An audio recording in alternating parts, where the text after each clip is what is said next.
I just have to say, welcome to Lela. And I don't know a bio because we don't have one, so it's all yours. Okay. It's amazing. That's what you say. That's right. Amazing. You did great.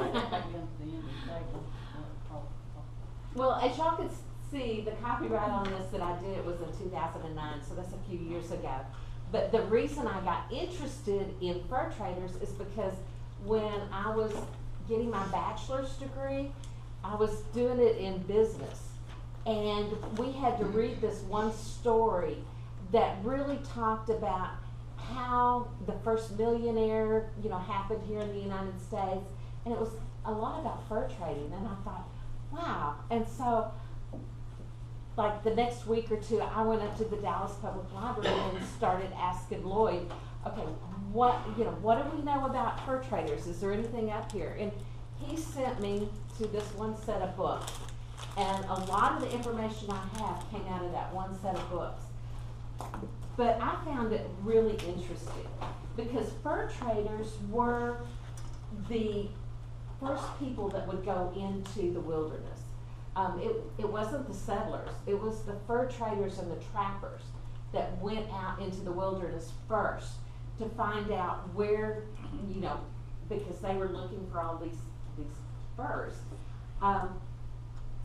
And this quote right here, there shall be no trade with the perfidious Indians nor familiarity, lest they discover our weaknesses. That was said in 1618. So we were dealing with fur trading and Indians and all of that, way back from the early colonial times. And George Washington, when they first started the United States and they were first getting involved in that and everything, he was really afraid of the British fur trade because after the Revolution and everything, the British had a very robust fur trade here in this country. And it was all up along in Canada, all down through the frontier, all the way down into Louisiana. And so he was worried about that because, one, he felt like they would use their contacts with the Indians to stir them up and make them cause trouble for this new country. So he was worried about that, and then he was worried about how was he going to win the Indians' loyalty, because they're the ones that a lot of the fur was coming from, and he was worried about the British having their loyalty. And then he was afraid that it was going to prevent expansion, for the colonies.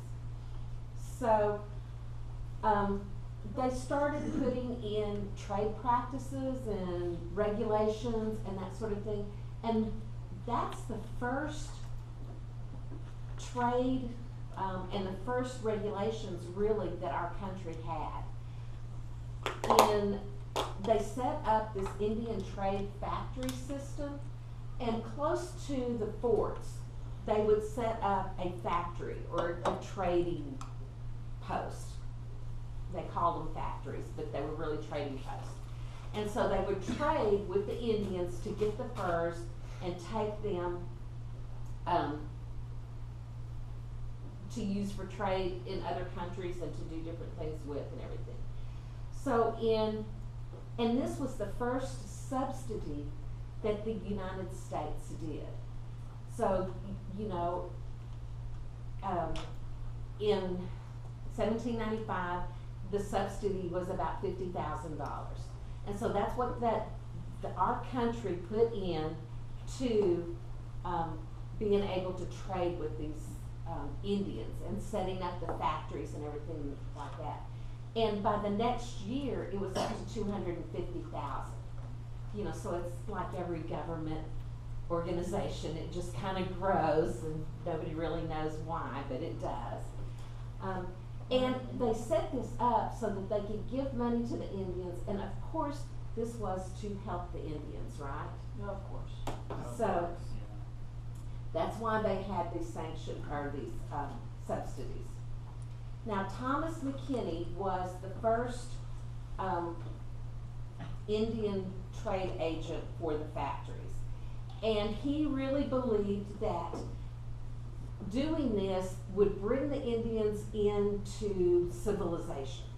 So he was all about trading things to them that would make them farmers and not trappers and hunters like they were.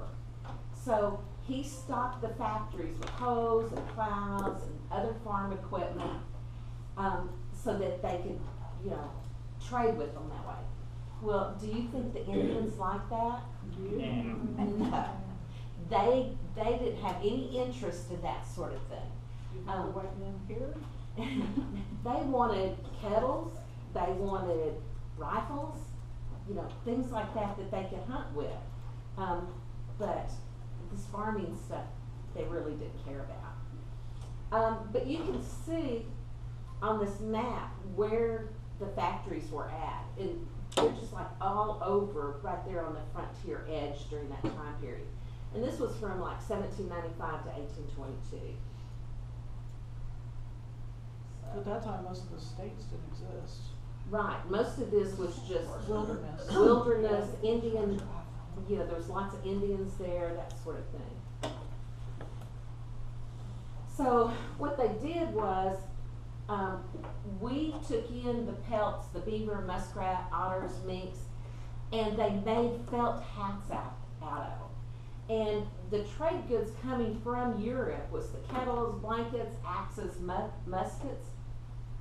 But these hats were extremely popular in Europe.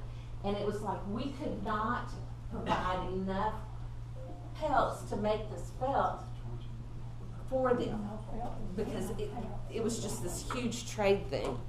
And I've got a hat here. Would you bring it, go home and bring it back?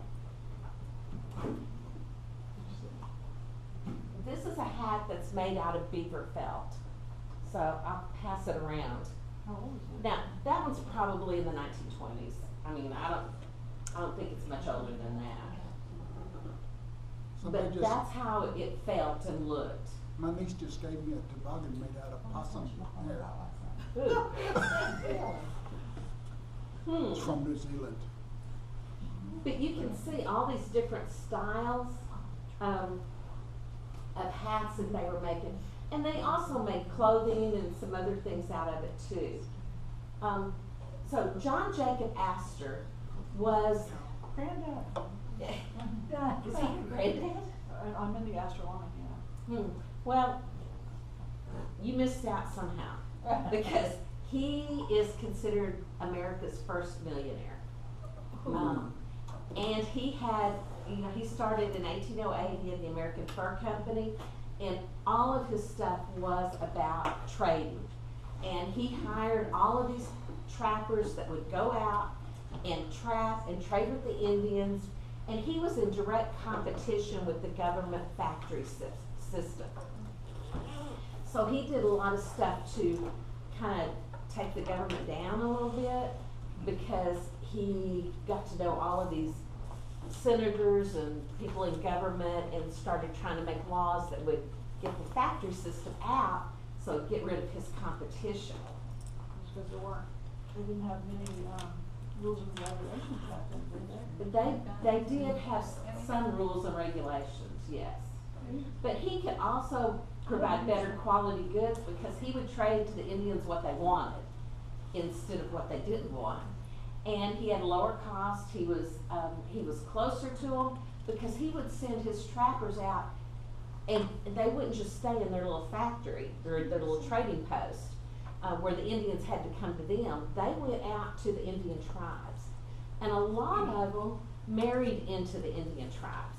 So there was a lot of these trappers and that married into the Indian tribes. And the reason they did that is because some of the Indian tribes would not trade with them unless they did.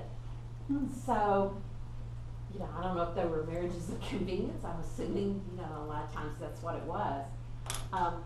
But he would also trade to them liquor and things that the government absolutely would not give So it's them. Astor's fault. Sorry, folks. But he set up a system with his trappers that was a merit system. So they got paid more than the government paid, you know, the trading post people. He gave them better salaries, gave them shares of profits, And then he sold this fur at auctions all over the world. So London, Montreal, Hamburg, New York, he was just all Why over. is Canton listed there as Canton like is really? It's not Canton, Texas. No, I was thinking it was on Ohio. No, it's Canton, No, she said no. China, I think. Okay. Canton, okay. Canton, there you go. Okay, I thought it was Canton, Ohio, like, No, you were in no, London, Canton. no, it's over the, I didn't know there wasn't Canton. but anyway, in 1818, he finally, Thomas McKinney tried to get a ban of private fur traders. So he was fighting against Astor. And he tried, and of course Astor was trying to abolish the factory system. So there was this whole debate in government about this. And on May 6, 1822, they voted on it, the Congress did. And they did do away with the factory system. But by then, 1830, there started to be this decline in fur trade. And overseas, the fur pelts and the fur felt was not as important anymore, because they had gone more to cheap mass-produced clothing, and they were starting to make hats out of silk.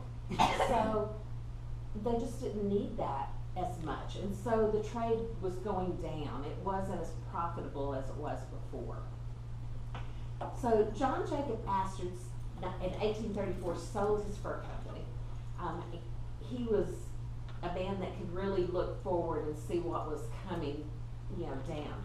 So he sold his fur company, and he invested most of his money in land in New York. So he made lots of money there. But by 1848, he was worth over $10 million. Wow. And in 1848, That's a lot of money. that was a lot of money. So he was America's first millionaire. That's why my mother, when I get into trouble, she'd always call me Miss Astor. Probably so, because they were very well known, that family, well into the Sure it 20th wasn't century. Dis Astor? No, it wasn't. But here are just some of the famous kind of mountain men, the trappers, Jim Bridgers, Kit Carson, Old Tim Smith. Those are some that you've heard about probably. Now, where I got a lot of this information, go back there, is from the American State Papers.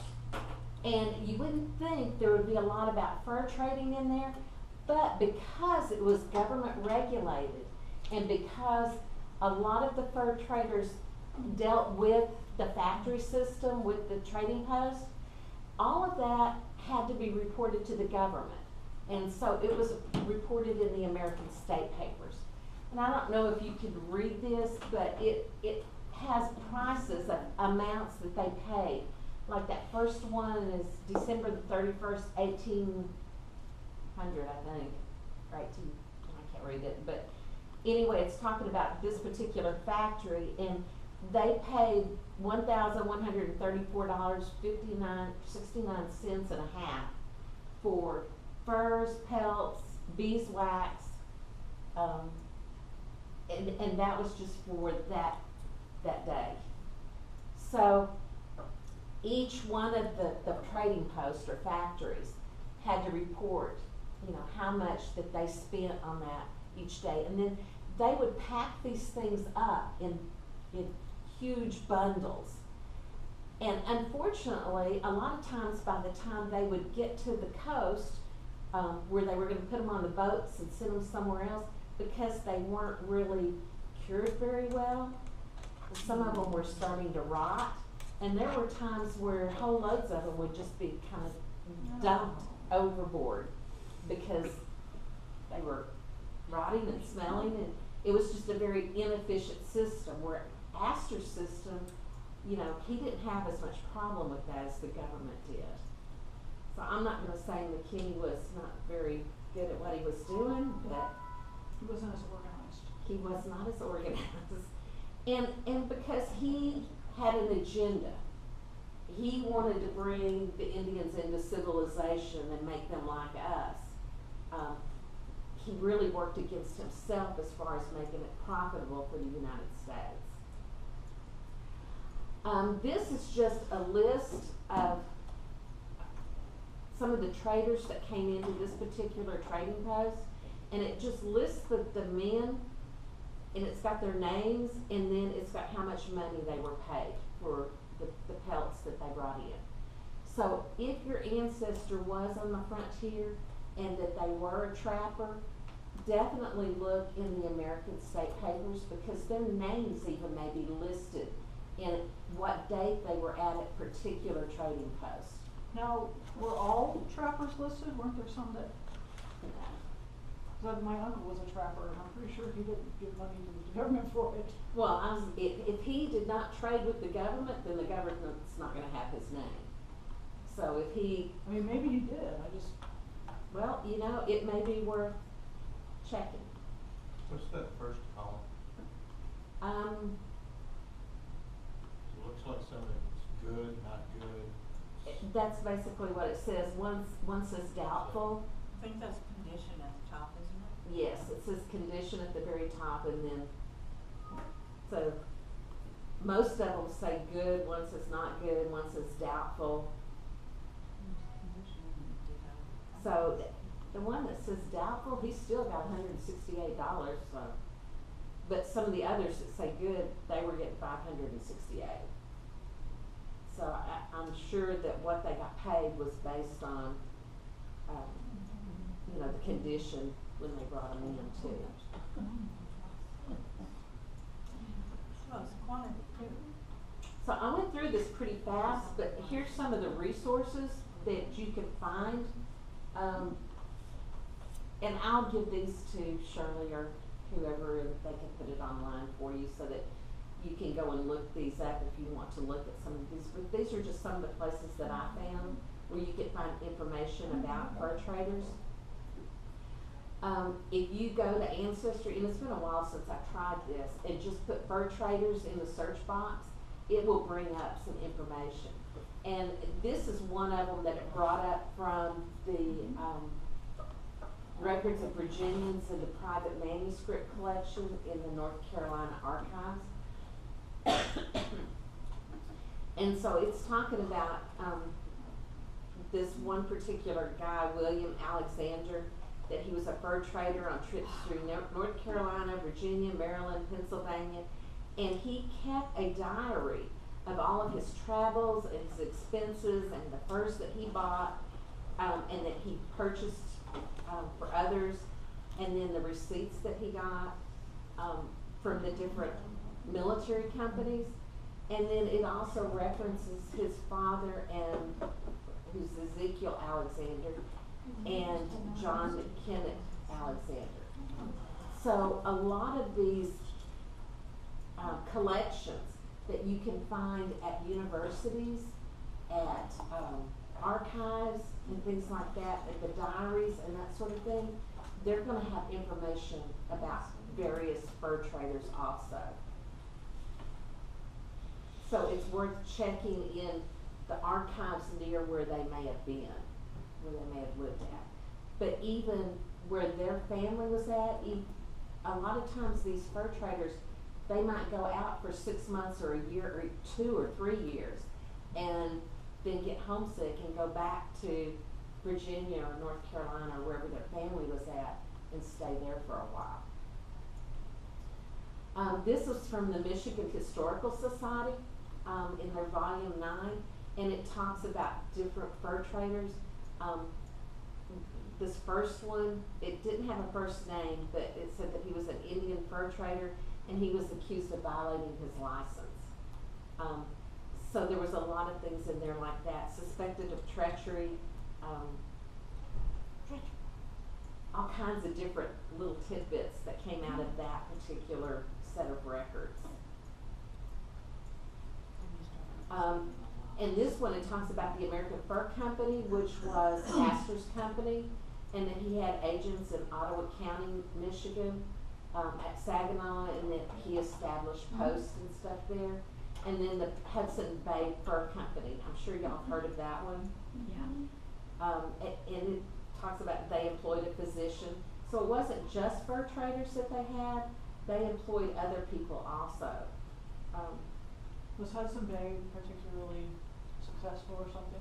Well, they lasted longer than most of the So they- others. I mean, I've even heard of that, so. Yeah, they just lasted longer, and their company kind of evolved into other things also, but they kept that name. And I thought this one was particularly interesting because it was talking about this fur trader, a scout, Trailblazer, name of Timothy Goodall, and it tells who his parents were, that he came from New York, and it said that he couldn't adjust to the prosaic life on a farm. He was full of vigor and restlessness and a desire to tramp the woods. So he took off to be a fur trader. He left home at 18, joined the Northwestern Fur Company, and if you joined a fur company as a trader, they would send you places, you know. They would give you the money to get to wherever they wanted you to trap and stuff. So that's why he did that. And then it says he returned to his old home in New York 30 years later. Oh, wow. So that whole 30 years, his family may have gotten letters from him once in a while. They may have known I he hope he was wasn't still, married. yeah, who knows.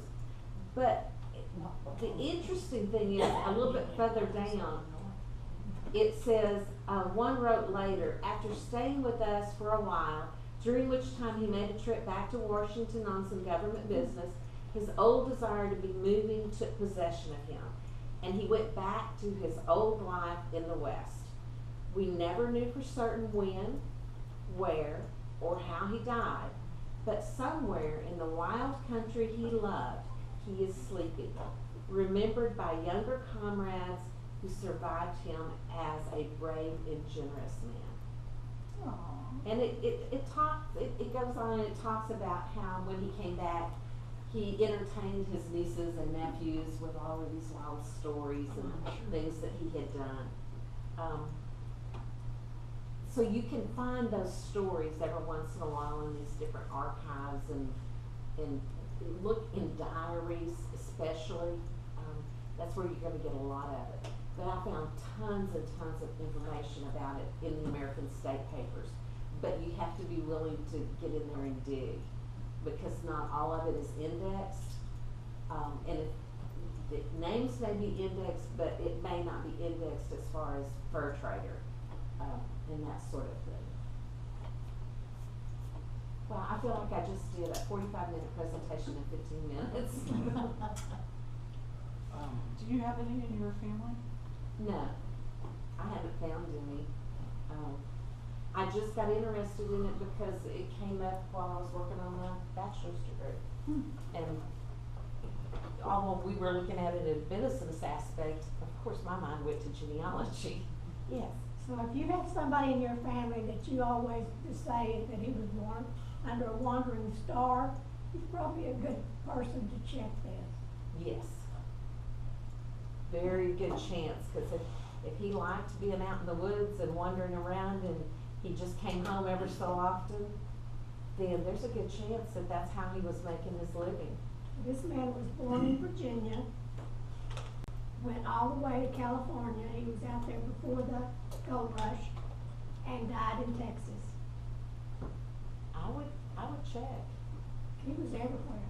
because even if he only trapped every once in a while to get money, you know, he may be listed there somewhere. Yeah.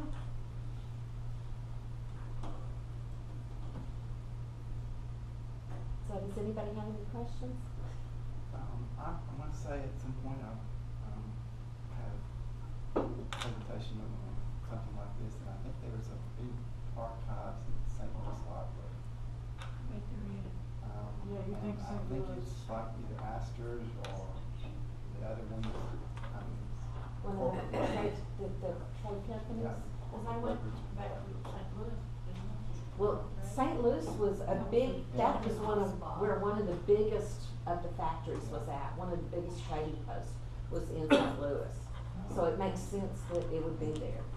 Well, I'd say Ruth April, I mean, she's the local, from St. Louis, and did the presentation or whatever. And that's kind of going back a while, all my memories, so I don't swear to it, but I think that's true. I'll look into that and see. But it was really interesting reading a lot of the stories about the fur traders and how they dealt with the Indians. Because I found it pretty amazing that some of them would marry into an Indian tribe just to be able to trade with them. I So, bet that wasn't the only benefit. probably not. Yes. Well, I have a fur trader, but mine was from Canada, and he came down and he married a Marguerite Stebbins in Deerfield, Massachusetts.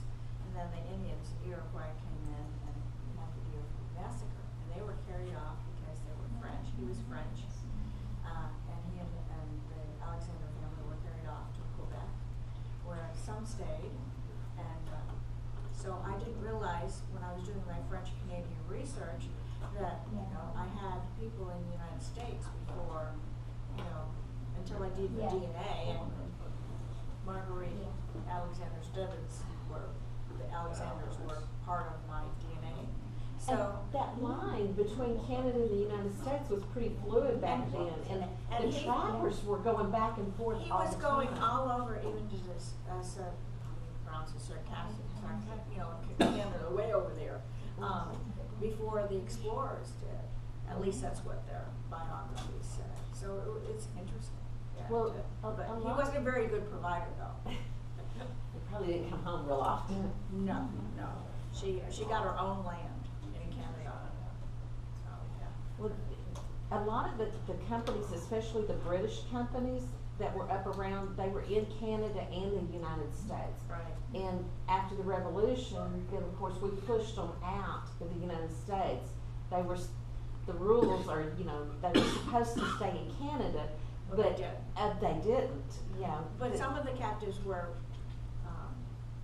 brought back. So part of the children stayed in Canada, and some stayed in Deerfield, Massachusetts, but changed their name.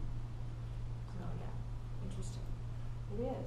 And like I said, the trappers were going back and forth across that line all the time anyway, because if they were a British trapper and they could come down in the United States and get, you know, the beavers and pelts and stuff from, and trade with the Indians down in the United States, they thought they were putting one over on us, which they kind of were, you know.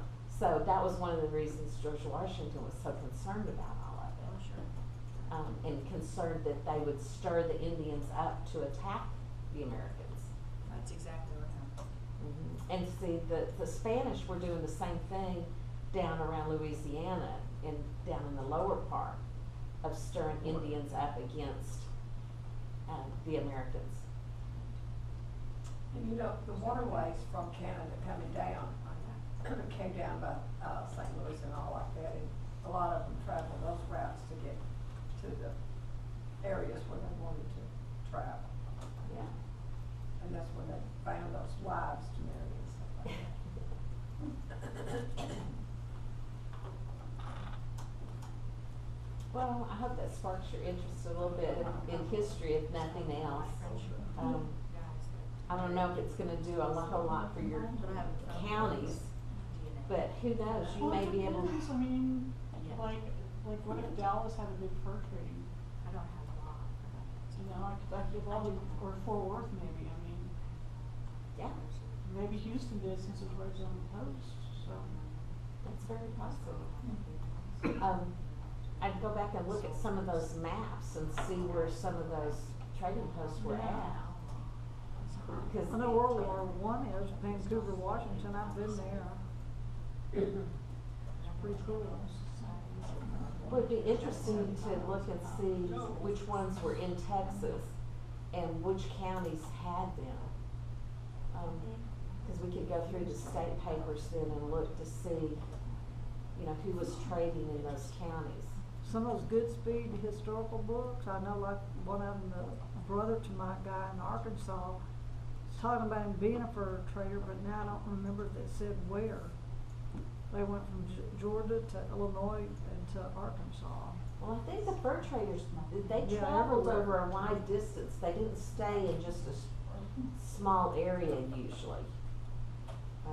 They might trade in one place for a while and then they would move somewhere else.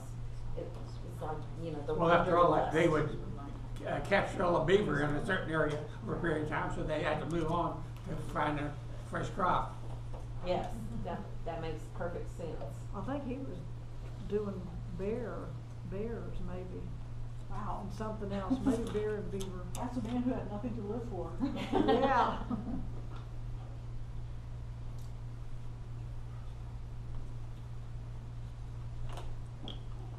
So any other questions or comments? If you find things about fur traders, let me know. Especially if it's here in Texas. remember, I just know it's Lashute was the last name. Some Canadian, he married a red basic. Oh. Well, and it was interesting that a lot of the men that married Indians, they would also have an American wife, you know, a white wife. Oh, yeah. In civilization, and they would go back and forth between them. And sometimes, not very often, but sometimes they would take their Indian wife with them back to civilization. But that didn't happen very often. Yeah. Yeah, I wouldn't think that'd be real popular. We are like men today. Especially they are, he knows another wife. I wasn't gonna say Not, that. not sort of, exactly. Yeah, I guess the Indian woman probably thought of more as a slave. No. Yeah, I think it may have, it probably depended on the I man. was thinking more of a I mean, prostitute. as far as the real wife is concerned, the Indian woman is probably a slave. Well, Yeah, she's I'm more sure it's a true. comfort woman, that would be A probably. comfort woman, yeah, maybe. No, But some women of them didn't raised have very many families in the rights Indian back tribe. then. Oh, yeah. They would have Get a grip. families too. We did. So if nobody else has any questions or anything. And it has, Just pull up another program and do another The original program. Star Trek, natural